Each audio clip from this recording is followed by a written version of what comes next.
Hello friends, ನಮಸ್ಕಾರ ಎಲ್ಲರಿಗೂ. Welcome back to my channel. So ಇಲ್ಲಿ ನೀವು ನೋಡ್ತಾ ಇದ್ದೀರಾ, ನಾನು ಒಂದು ಸೂಪರ್ ಆಗಿರೋ ರೆಸಿಪಿನ ತಗೊಂಡ್ಬಂದಿನ. ಅದು ಏನಪ್ಪಾ ಅಂತ ಹೇಳಿದ್ರೆ ಪಲಾವ್. ಹೋಟೆಲ್ ರೀತಿ ಎಲ್ಲ ಯಾವ ತರ ಮಾಡ್ತೀವಲ್ಲ ನಾವು ಪಲಾವ್, ಸೇಮ್ ಅದೇ ರೀತಿ ಇವತ್ತು ನಾನು ನಿಮ್ಗೆ ಸೊಸೈಟಿ ಅಕ್ಕಿಯಲ್ಲಿ ಯಾವ ತರ ಮಾಡೋದು ಅಂತ ಹೇಳಿ ನಾನು ತೋರಿಸ್ಕೊಡ್ತೀನಿ ನಿಮ್ಗೆ. ತುಂಬಾ ಅಂದ್ರೆ ತುಂಬಾನೇ ಚೆನ್ನಾಗಾಗುತ್ತೆ ಫ್ರೆಂಡ್ಸ್. ಒನ್ ಟೈಮ್ ನೀವು ಟ್ರೈ ಮಾಡಿ ನೋಡ್ರಿ, ಆಮೇಲೆ ಕಮೆಂಟ್ ಮಾಡ್ರಿ. ಸೊ ಬರ್ರಿ ಹೆಂಗ್ ಮಾಡೋದು ಅಂತ ತೋರಿಸ್ತೀನಿ.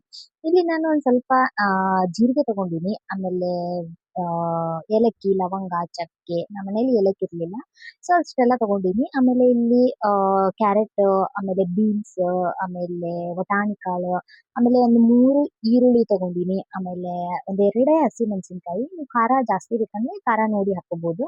ಆಮೇಲೆ ಇಲ್ಲಿ ಟೊಮ್ಯಾಟೊನ ತಗೊಂಡಿದ್ದೀನಿ ನಾನು, ಒಂದು 3 ಟೊಮ್ಯಾಟೊ. ಆಮೇಲೆ ಇಲ್ಲಿ ಜಿಂಜರ್ ಗಾರ್ಲಿಕ್ ಪೇಸ್ಟ್. ಇದು ಶುಂಠಿ, ಬೆಳ್ಳುಳ್ಳಿ, ಕೊತ್ತಂಬರಿ ಹಾಕಿ ಮಾಡಿರುವಂತ ಪೇಸ್ಟ್ ಫ್ರೆಂಡ್ಸ್. ಪುದೀನ ಬೇಕಂತ ಹೇಳಿದ್ರೆ ನೀವು ಪುದೀನಾನು ಹಾಕೋಬಹುದು, ಅದರಲ್ಲೇ ಪೇಸ್ಟ್ ಅದೇ. ಬಟ್ ಈ ಪಲಾವ್ ಮಾಡುವಾಗ ಮೇನ್ ಒಂದ್ ಏನಪ್ಪಾ ಅಂತ ಹೇಳಿದ್ರೆ, ಆ ಶುಂಠಿ ಬೆಳ್ಳುಳ್ಳಿ ಪೇಸ್ಟ್ ಒಂದ್ ಸ್ವಲ್ಪ ಜಾಸ್ತಿ ಇರ್ಬೇಕು ಫ್ರೆಂಡ್ಸ್. ಜಾಸ್ತಿ ಇದ್ದಷ್ಟು ರುಚಿ ತುಂಬಾ ಚೆನ್ನಾಗಿ ಬರತ್ತಂತಾನೆ ಹೇಳ್ಬೋದು.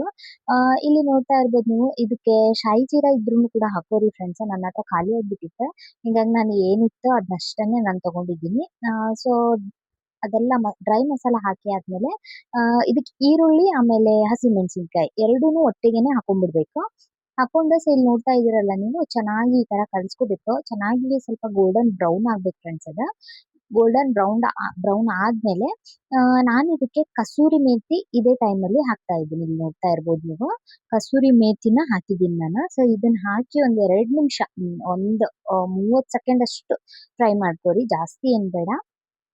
ಸೊ ಅದಾದ್ಮೇಲೆ ನಾವೇನ್ ವೆಜಿಟೇಬಲ್ಸ್ ಎಲ್ಲ ಕಟ್ ಮಾಡಿ ಇಟ್ಕೊಂಡಿರ್ತೀವಲ್ಲ, ನಿಮ್ಗೆ ಇದಕ್ ಬೇಕಪ್ಪಾ ಅಂತ ಹೇಳಿದ್ರೆ ನೀವು ಬೀಟ್ರೂಟನ್ನು ಹಾಕೋಬಹುದು, ಆಮೇಲೆ ಪನ್ನೀರ್ ಕೂಡ ಹಾಕೋಬಹುದು, ಆಮೇಲೆ ಆಲೂಗಡ್ಡಿ ಕೂಡ ನಿಮ್ಗೆ ಏನ್ ಇಷ್ಟನೋ ಸೊ ಅದೆಲ್ಲ ಹಾಕೋಬಹುದು ನೀವು. ಆಮೇಲೆ ಗೋಬಿ, ಸೊ ಇದೆಲ್ಲ ನೀವು ಹಾಕೋಬಹುದು. ನಾನಿಲ್ಲಿ ಮನೇಲಿ ಏನೆಲ್ಲ ಅವೈಲೇಬಲ್ ಇತ್ತಲ್ಲ ಅದನ್ನಷ್ಟೇ ಹಾಕಿದ್ದೀನಿ. ಸೊ ಇವಾಗ ಇದನ್ನ ಸ್ವಲ್ಪ ಫ್ರೈ ಆದ್ಮೇಲೆ ಇದಕ್ಕೆ ಶುಂಠಿ ಬೆಳ್ಳುಳ್ಳಿ ಪೇಸ್ಟ್ ನ ಹಾಕಿದ್ದೀನಿ. ಆಮೇಲೆ ಕೊತ್ತಂಬರಿ, ಪುದೀನ, ಇದಿಷ್ಟು ಪೇಸ್ಟ್ ಮಾಡ್ಕೊಂಡಿರೋದನ್ನ ನಾನು ಪೇಸ್ಟ್‌ನ ಹಾಕಿದ್ದೀನಿ. ಒಂದ್ ಸ್ವಲ್ಪ ಜಾಸ್ತಿನೇ ಹಾಕಿ ಚೆನ್ನಾಗಾಗುತ್ತೆ. ಹಾಕಿ ಚೆನ್ನಾಗಿ ಮಿಕ್ಸ್ ಮಾಡ್ಕೋಬೇಕು. ಅದ್ರದ್ದು ಹಸಿ ವಾಸನೆ ಎಲ್ಲ ಹೋಗ್ಬೇಕು ಫ್ರೆಂಡ್ಸ್. ಓಕೆನಾ? ಸೊ ಅದಾದ್ಮೇಲೆ ಇಲ್ಲಿ ನಾನು ಟೊಮ್ಯಾಟೊನ ಆಡ್ ಮಾಡ್ತಾ ಇದ್ದೀನಿ. ಓಕೆನಾ? ಇದ್ರ ಜೊತೆಗೆ ನೀವು ಟೊಮ್ಯಾಟೊ ಜೊತೆಗೇನೆ ಸ್ವಲ್ಪ ಉಪ್ಪನ್ನ ಹಾಕೋರಿ. ರುಚಿಗೆ ತಕ್ಕಷ್ಟು ಉಪ್ಪನ್ನ ನೀವು ಇವಾಗ್ಲೇ ಹಾಕ್ಬಿಟ್ರೆ ಅಂದ್ರೆ ಮಸಾಲಾಗೆಲ್ಲ ಕರೆಕ್ಟ್ ಆಗಿ ವೆಜಿಟೇಬಲ್ಸ್ ಎಲ್ಲ ಉಪ್ಪೆಲ್ಲ ಎಳಿಯುತ್ತೆ. ಆಮೇಲೆ ಅದು ರುಚಿಯಾಗಿ ಬರುತ್ತೆ ತಿನ್ನೋವಾಗ ಅಂತಾನೆ ಹೇಳ್ಬೋದು. ಸೊ ಇವಾಗ ನೋಡ್ತಾ ಇರ್ಬೋದು ನೀವು, ಇಲ್ಲಿ ನಾನು ಮೊದಲಿಗೆ ಇಲ್ಲಿ ಉಪ್ಪನ್ನ ಹಾಕಿದೆ, ಟೊಮ್ಯಾಟೊ ಹಾಕಿ ಆದ್ಮೇಲೆ ಉಪ್ಪನ್ನ ಹಾಕಿ ಆದ್ಮೇಲೆ ಇಲ್ಲಿ ನಾನು ಹಸಿಮೆಣಸಿ ಸಾರಿ ಏನಪ್ಪಾ ಅದು ಅರಸಿನ ಪುಡಿನ ಹಾಕಿದ್ದೀನಿ. ಓಕೆನಾ?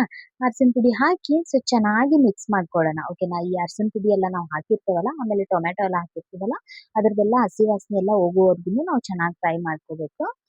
ಇದಕ್ಕೆ ನೀವು ಬೇಕಂತ ಹೇಳಿದ್ರೆ ನೀವು ಗಟ್ಟಿ ಮೊಸರು ಕೂಡ ಆಡ್ ಮಾಡ್ಬೋದು, ಬಟ್ ನಾನಿಲ್ಲಿ ಆಡ್ ಮಾಡಿಲ್ಲ. ಇದಾದ್ಮೇಲೆ ಇಲ್ಲಿ ನಾನು ಕೊತ್ತಂಬರಿ ಕಾಳು, ಮೆಂತೆ ಪೌಡ್ರು, ಆಮೇಲೆ ಗರಂ ಮಸಾಲ. ಇಲ್ಲಿ ನಾನು ಜಾಸ್ತಿ ಮಸಾಲ ಎಲ್ಲ ಮಾಡ್ತಾ ಇಲ್ಲ, ಯಾಕಂದ್ರೆ ನನ್ನ ಮಕ್ಕಳೆಲ್ಲ ತಿಂತಾರಲ್ಲ ಫ್ರೆಂಡ್ಸ್, ಜಾಸ್ತಿ ಮಸಾಲ ಇದೆ ತಿನ್ನೋದೇ ಇಲ್ಲ ಅವರು. ಸೊ ಹಿಂಗಾಗಿ ಮೈಲ್ಡ್ ಆಗಿ ಮಸಾಲ ಹಾಕಿದ್ದೀನಿ.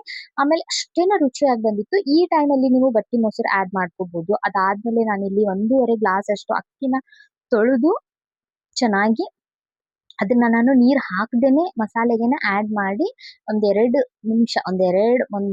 ಸೆಕೆಂಡ್ ಅಷ್ಟು ನಾನು ಚೆನ್ನಾಗಿ ಫ್ರೈ ಮಾಡ್ಕೊಂಡಿದ್ದೀನಿ ಇದನ್ನ. ಸೊ ಚೆನ್ನಾಗಿ ಫ್ರೈ ಮಾಡ್ಕೊಂಡು ಆದ್ಮೇಲೆ ನಾವಿಲ್ಲಿ ನೀರನ್ನ ಸೇರಿಸ್ಬೇಕಾಗುತ್ತೆ. ಓಕೆನಾ? ಯಾಕಂದ್ರೆ ಇದು ಸೊಸೈಟಿ ಅಕ್ಕಿ ಆಗೋದ್ರಿಂದ ನಾವು ಡೈರೆಕ್ಟ್ ಆಗಿ ಹಾಕ್ಬಿಟ್ರೆ ಏನಾಗ್ಬಿಡುತ್ತೆ, ಅಷ್ಟೊಂದು ರುಚಿ ಅನ್ಸಲ್ಲ. ಈ ತರ ಒಂದ್ 30 ಸೆಕೆಂಡ್ ಆದ್ರೂ ನಾವು ಇದನ್ನ ಚೆನ್ನಾಗಿ ಫ್ರೈ ಮಾಡ್ಕೋಬೇಕು ನೀರಲ್ಲಿ, ಮಸಾಲೆ ಫ್ರೈ ಮಾಡ್ಕೊಂಡಾದ್ಮೇಲೆ ಇದಕ್ಕೆ ನಾನು 1.5 ಅಷ್ಟು ನೀರನ್ನ ಹಾಕಿ ಚೆನ್ನಾಗಿ ಆ ಕಲ್ಸಿ ಒಂದ್ ಪ್ಲೇಟ್ ಮುಚ್ಚಿ ಬಿಟ್ಬಿಟ್ಟಿದ್ದೆ. ಎಷ್ಟು ಒಳ್ಳೆ ಸ್ಮೆಲ್ ಅಂತ ಹೇಳಿದ್ರೆ, ನೀರ್ ಕುದಿಯುವಾಗ ಒಂದ್ ಟೈಮ್ ನೀವು ನೋಡ್ಬೇಕು ಫ್ರೆಂಡ್ಸ್, ಉಪ್ಪೆಲ್ಲ ಕರೆಕ್ಟ್ ಆಗಿದೆನಾ ಇಲ್ಲ ಅಂತ ಹೇಳಿ. ನಿಮ್ಗೆ ಹುಳಿ ಅಂಶ ಜಾಸ್ತಿ ಬೇಕಂದ್ರೆ ಮೊಸರು ಹಾಕೊಳ್ಳಿ, ಇಲ್ಲಾಂದ್ರೆ ಬೇಡ. ನಾನಂತೂ ಹಾಕಿಲ್ಲ, ಯಾಕಂದ್ರೆ ನಾನು ಟೊಮ್ಯಾಟೊನು ಜಾಸ್ತಿ ಹಾಕ್ಬಿಟ್ಟಿದ್ದೆ, ಅದರಿಂದ ರುಚಿ ಚೆನ್ನಾಗ್ ಬರುತ್ತೆ. ಸೊ ಇಲ್ಲಿ ನೋಡ್ತಾ ಇರ್ಬೋದು, ಓಪನ್ ಮಾಡಿದೆ, ಎಷ್ಟು ಘಮ ಘಮ ಅಂತ ಸ್ಮೆಲ್ ಬರ್ತಾ ಇದೆ ಅಂದ್ರೆ ತುಂಬಾ ಅಂದ್ರೆ ತುಂಬಾನೇ ರುಚಿಯಾಗಿತ್ತು. ಅಷ್ಟೇನೆ ಇಷ್ಟ ಆಯ್ತು. ನಮ್ಮ ಮನೆಯವ್ರಿಗೂನು ಎಲ್ಲರಿಗೂ ನಾನು ಇಲ್ಲಿ ವಿಡಿಯೋದಲ್ಲಿ ತೋರಿಸಿದ್ದೀನಿ ಫ್ರೆಂಡ್ಸ್. ನಮ್ಮ ಮನೆಯವ್ರಿಗೂನು ತುಂಬಾನೇ ಇಷ್ಟ ಆಯ್ತು. ಅಂಡ್ ನನ್ನ ಮಕ್ಕಳಿಗೆ, ಸ್ಪೆಷಲಿ ನನ್ನ ಮಗಳಿಗಂತೂ ಆ, ತುಂಬಾ ಇಷ್ಟ ಆಯ್ತು. ಸೊಸೈಟಿ ಅಕ್ಕಿ ನಮ್ಮ ಮನೆಯವ್ರಿಗಂತೂ ಗೊತ್ತೇ ಇಲ್ಲ ನಾನು ಪಲಾವ್ ಮಾಡಿರೋದು. ಸೊಸೈಟಿ ಅಕ್ಕಿಯಿಂದ ಮಾಡಿದ್ದೀನಿ ಅಂತಾನೆ ಗೊತ್ತಿಲ್ಲ ಅವ್ರಿಗೆ. ಈ ರೈಸ್ ಯಾವಾಗ ತಗೊಂಡ್ ಬಂದಿದೀನಿ ಅಂದ್ರೆ ರೈಸ್ ಎಲ್ಲ ಅವರೇ ತಗೊಂಡ್ ಬರೋದಲ್ವಾ. ಸೊ ಅವರು ಈ ರೈಸ್ ಎಲ್ಲ ಯಾವಾಗ ತಗೊಂಡ್ ಬಂದಿ ಅಂತ ಕೇಳ್ತಾ ಇದ್ರು. ಅಷ್ಟು ರುಚಿಯಾಗಿತ್ತು. ಒನ್ ಟೈಮ್ ನೀವು ಡೆಫಿನೆಟ್ಲಿ ಟ್ರೈ ಮಾಡಿ ಮನೇಲಿ. ಮಕ್ಕಳಿಗೆಲ್ಲ ಮೈಲ್ಡ್ ಆಗಿ ನೀವು ಖಾರ ಎಲ್ಲ ಜಾಸ್ತಿ ಹಾಕದೆ ಮಾಡಿಕೊಡಿ. ತುಂಬಾ ಅಂದ್ರೆ ತುಂಬಾನೇ ರುಚಿಯಾಗಿತ್ತು. ನಾನು ನಮ್ಮ ಮನೆಯವ್ರಿಗೆ ಮೊಸರು ಬಜ್ಜಿ ಎಲ್ಲ ಬೇಕಂತ ಕೇಳಿದೆ. ಏನು ಬೇಡ ಇದಕ್ಕೆ ಸೈಡ್ ಡಿಶ್ ಆಗಿ ತುಂಬಾ ಅಂದ್ರೆ ತುಂಬಾನೇ ರುಚಿಯಾಗಿತ್ತಂತ ಹೇಳಿದ್ರು. ಒನ್ ಟೈಮ್ ನೀವು ಕೂಡ ಟ್ರೈ ಮಾಡಿ ಫ್ರೆಂಡ್ಸ್. ಬಹಳ ಅಂದ್ರೆ ಬಹಳ ಇಷ್ಟ ಆಗುತ್ತೆ ನಿಮ್ಗೂ ಕೂಡ. ಆಹ್, ಸೊ ಅವ್ರಿಗೆ ಹೆಡೇಕ್ ಇತ್ತು ಮಲ್ಕೊಂಡ್ಬಿಟ್ಟಿದ್ರು. ಹಿಂಗಾಗಿ ಊಟ ಟೈಮ್ ಆಗಿತ್ತಲ್ಲ, ಸೊ ಎಬ್ಬಿಸಿ ಕುಂದರ್ಸಿ ಕೇಳಿದೆ ಅವ್ರಿಗೆ. ತುಂಬಾನೇ ಚೆನ್ನಾಗಾಗಿತ್ತು ಅಂತ ಹೇಳಿದ್ರು. ಓಕೆ. ಸೊ ನೋಡಿದ್ರಲ್ಲ, ಆದಷ್ಟು ಈ ಚಾನಲ್ ಅಲ್ಲಿ ನಿಮ್ಗೆ ರೆಸಿಪಿ ವಿಡಿಯೋಸ್ ಏನಾದ್ರು ಬೇಕಪ್ಪಾ ಅಂತ ಹೇಳಿದ್ರೆ ಪ್ಲೀಸ್ ಕಮೆಂಟ್ ಮಾಡಿ ಹೇಳಿ. ಅಂಡ್ ಮತ್ತೆ ಯಾವ್ದೆಲ್ಲ ರೆಸಿಪಿ ಬೇಕಂತ ಹೇಳಿ ಕಮೆಂಟ್ ಮಾಡಿ ಹೇಳಿ ಫ್ರೆಂಡ್ಸ್. ಸೊ ಓಕೆ, ಇದೊಂದೇನೋ ಮಾಡಿದ್ದೆ ಮನೇಲಿ. ಸೊ ವಿಡಿಯೋ ಶೇರ್ ಮಾಡ್ಬೇಕಂತ ಅನ್ಸಿತ್ತು. ಸೊ ಮಾಡಿದ್ದೆ. ಐ ಹೋಪ್ ನಿಮ್ಗೆಲ್ಲರಿಗೂ ಇಷ್ಟ ಆಗಿದೆ ಅಂತ ಅನ್ಕೊಂತೀನಿ. ಇಷ್ಟ ಆದ್ರೆ ಲೈಕ್, ಶೇರ್, ಕಮೆಂಟ್ ಮಾಡೋದನ್ನ ಮರಿಬೇಡಿ. ಸಿಗ್ತೀನಿ ಮತ್ತೆ ನಾಳೆ ಒಂದು ಹೊಸ ರೆಸಿಪಿ ಜೊತೆಗೆ.